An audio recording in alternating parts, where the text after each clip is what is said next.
Κυρίες και κύριοι, δεν ξέρω αν παρακολουθήσατε το βίντεο με τον Κόσμο Μαρινάκη, με τον Greekonomics.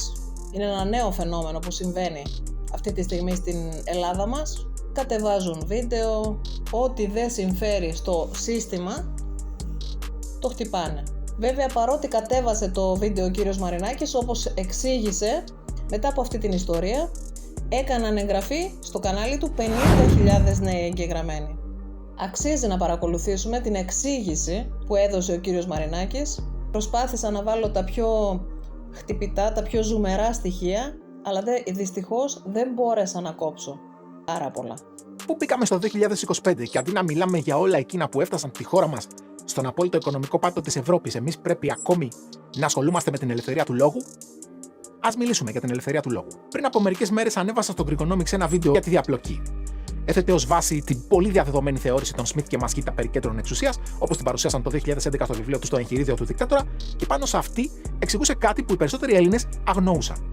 Ότι οι σκιώδεις συναλλαγές μεταξύ κέντρων εξουσίας δεν είναι αμφίδρομες, δηλαδή πάρε-δώσε, αλλά μονόδρομες και τριγωνικές. Δεν αποτελεί δική μου ανακάλυψη ότι οι τριγωνικές συναλλαγές είναι το πιο συνηθισμένο οικονομικό εργαλείο της διαφθοράς, κάνοντας τον να κατανοήσει γιατί υπάρχουν καρτέλ, γιατί εκείνου του παίρνουν το σπίτι ενώ τα κανάλια και τα κόμματα δεν πληρώνουν ποτέ τα δανειά τους, και γιατί η χώρα μας μένει όλο και πιο πίσω από την υπόλοιπη Ευρώπη, αλλά τα συστημικά ΜΜΕ αγωνίζονται να τον πείσουν ότι πάμε μια χαρά.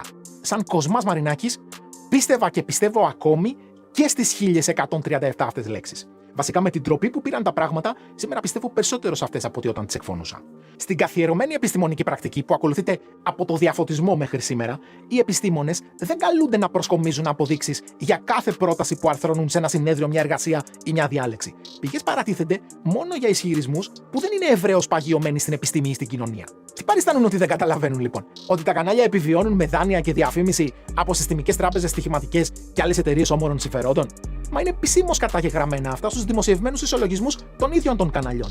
Ή ακόμη δεν έχουν πιστεί ότι οι τράπεζες έχουν σχηματίσει καρτέλ, όταν το παραδέχεται δημοσίως ο ίδιος ο διοικητής της Κεντρικής Τράπεζας της Ελλάδος, όταν το λέει ξεκάθαρα πρώην πρωθυπουργός της χώρας, όταν επισήμως παίρνει μέτρα η ίδια η κυβέρνηση για να αντιμετωπίσει το καρτέλ? Ή μήπως χρειάζονται κι άλλες αποδείξεις ότι οι καναλάρχες κατέχουν τρίτες εταιρείες που ζουν από δημόσιο χρήμα? Μα το έχει καταθέσει δημοσίως Έλληνας πρωθυπουργός στην πιο έντιμη τοποθέτηση που έχει κάνει ποτέ πολιτικός σύγχρονη Ελλάδα, ότι δεν πρέπει να αφήσουμε 5 νταβατζίδες να κάνουν κουμάντο στη χώρα. Και τελικά, χρειάζεται κανείς κι άλλα στοιχεία ότι τα συστημικά κόμματα χρωστάνε σχεδόν 1 δις στις τράπεζες? Ή πρέπει να ζητήσω κάποιο είδους άδεια για να καταθέσω την αξιολογική μου κρίση σαν οικονομολόγος ότι είναι τουλάχιστον ύποπτο που οι συστημικές τράπεζες συνεχίζουν να δανείζουν τις αποταμιεύσεις των Ελλήνων σε κανάλια και κόμματα τα οποία, σύμφωνα με τους δικούς τους ισολογισμούς, είναι οικονομικό ζημιογόνα? Μην κρυβόμαστε, λοιπόν, δεν ήταν η τεκμηρίωση που έθιξε το αίσθημα της διαπλοκής περί επιστήμης και με ξανάγκασε να κατεβάσω το βίντεο. Αυτό που τους τρομάζει είναι ότι η γνώση ξυπνάει τον κόσμο και σιγά σιγά μαθαίνει, και πλέον τους το κάνει δύσκολο να πουλήσουν το αφήγημά τους στον κόσμο. Καταρχάς, η επίθεση εναντίον του Greekonomics δεν ξεκίνησε από το βίντεο για τη διαπλοκή.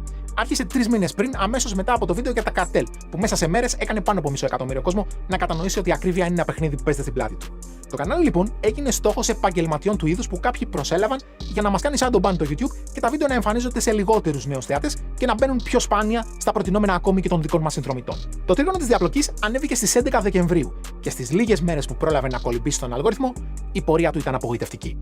Ο αλγόριθμος κυριολεκτικά το έθαψε. Μέχρι που κάποιοι μοιάστηκαν. Στις 16 Δεκεμβρίου, στενό οικογενειακό μου πρόσωπο, ηλικιωμένο, δέχτηκε έμπρακτο εκφοβισμό από αγνώστους. Κανονική επίσκεψη αργά το βράδυ στην κατοικία του. Για το περιστατικό ενημερώθηκε κανονικότατα η αστυνομία, όμως για λόγους ασφάλειας δεν θα αναφέρω δημοσίως περισσότερες λεπτομέρειες. 2 μέρες μετά, στις 18 Δεκεμβρίου, ο τηλεοπτικός σταθμός Sky και ο κύριος Πορτοσάλτε μαζί μου κοινοποίησαν επισήμως δικαστικά έγγραφα, στα οποία θεωρούσαν πως το βίντεο φωτογραφίζει εκείνους ως αντιπροσώπους της διαπλοκής στην Ελλάδα και απέτησαν την άμεση απόσυρσή του εντός 48 ώρων.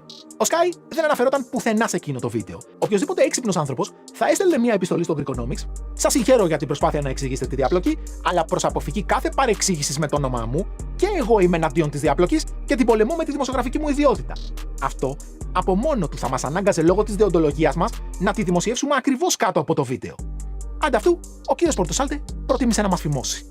Ο σατιρικός χαρακτήρας που τον ενόχλησε στο βίντεο δεν παρουσιαζόταν καν σαν μέρος της διαπλοκής, όπως κατέθεσε στα δικαστικά έγγραφα. Την κάρτα που εμφανίζεται ο εν λόγω χαρακτήρας, λέω σαφέστατα ότι αν ένας δημοσιογράφος στηρίζει την εξουσία με κάθε κύτταρο της ύπαρξής του, η εξουσία δεν μπορεί να στέλνει πακέτα στο κανάλι του γιατί γίνεται εύκολος στόχος.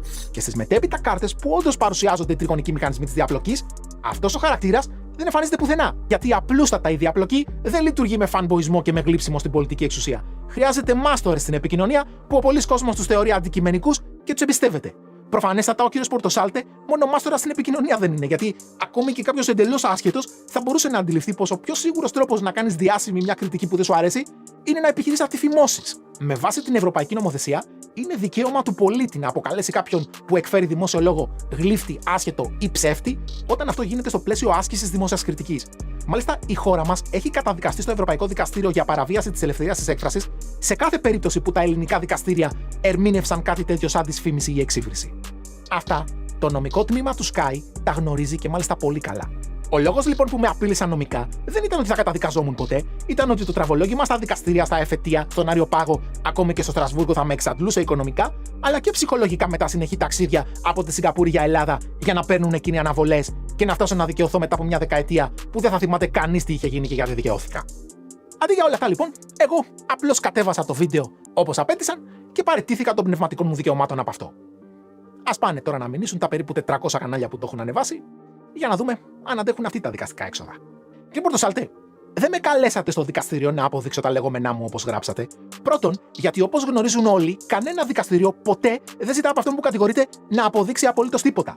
Εσείς θα έπρεπε να αποδείξετε ότι αυτά που ανέφερα στο βίντεο ήταν ψέματα, που προφανώς δεν μπορείτε.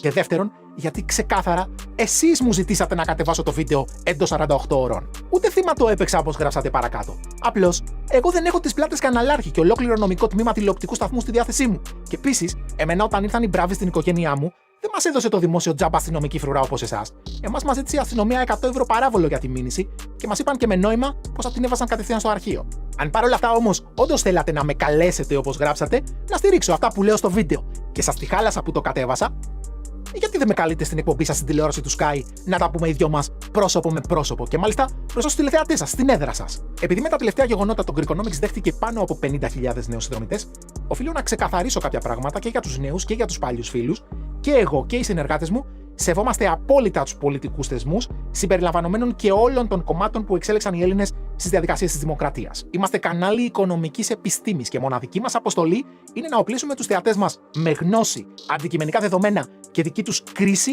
ώστε να μην γίνονται αντικείμενα εκμετάλλευσης από κανένα πολιτικό, κανένα κόμμα, κανένα συμφέρον και κανέναν καλοθελητή οποιασδήποτε εξουσίας επιχειρήσει να στήσει παιχνίδια στην πλάτη τους. Σας ευχαριστώ. Και σας υπόσχομαι ότι τα βίντεο που θα δείτε φέτος σε αυτό το κανάλι θα είναι το καλύτερο οικονομικό περιεχόμενο που έχει παίξει ποτέ στην οθόνη σας. Εκυκλοφόρησε ένα βιβλίο το 1947. Το βιβλίο αυτό μας αποκαλύπτει από τότε πώς μπορεί η Ελλάδα να αναπτυχθεί και να γίνει ένα σύγχρονο κράτος χωρίς τους ξένους. Το βιβλίο μου το εξαφάνισαν από την πρώτη μέρα που κυκλοφόρησε. Η άρχουσα τάξη δεν θέλει ελεύθερη και ανεξάρτητη την Ελλάδα. Συνέλαβαν τον Δημήτρη Μπάτση και τον εκτέλεσαν γιατί αποκάλυψε για πρώτη φορά την ύπαρξη τεραστίου ορυκτού πλούτου στο υπέδαφος της χώρας μας. Κάτι που έκρυβαν από τον ελληνικό λαό μέχρι τις μέρες μας.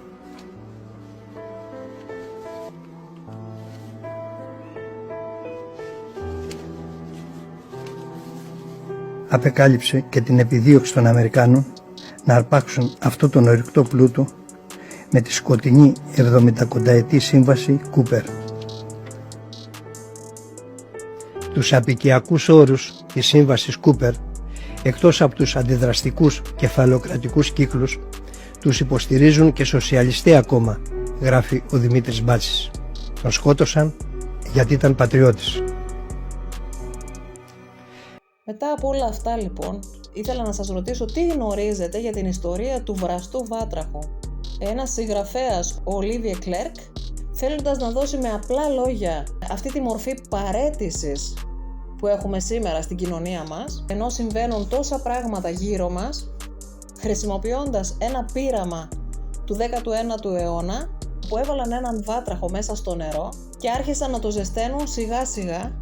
Εάν τον έβαζαν μέσα σε βραστό νερό κατευθείαν, οπωσδήποτε θα είχε επιδείξει και θα είχε δραπετεύσει. Όμως τον έβαλαν σε νερό όπου θερμαίνονταν σιγά σιγά.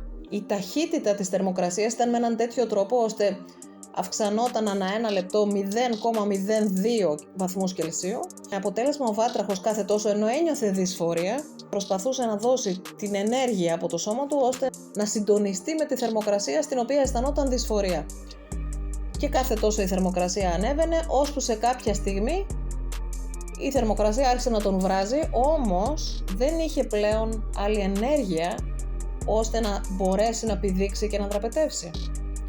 Και αυτό εξηγείται οπωσδήποτε μέσα στην ελληνική κοινωνία και θέλω να αναρωτηθείς εάν μοιάζεις με την ιστορία αυτού του βατράχου ή αν έχεις έναν ανεξάρτητο νου και σκέφτεσαι ότι ό,τι και να γίνει οπωσδήποτε θα δραπετεύσω, γιατί και αυτή η λίγη δυσφορία που νιώθω δεν με ωφελεί.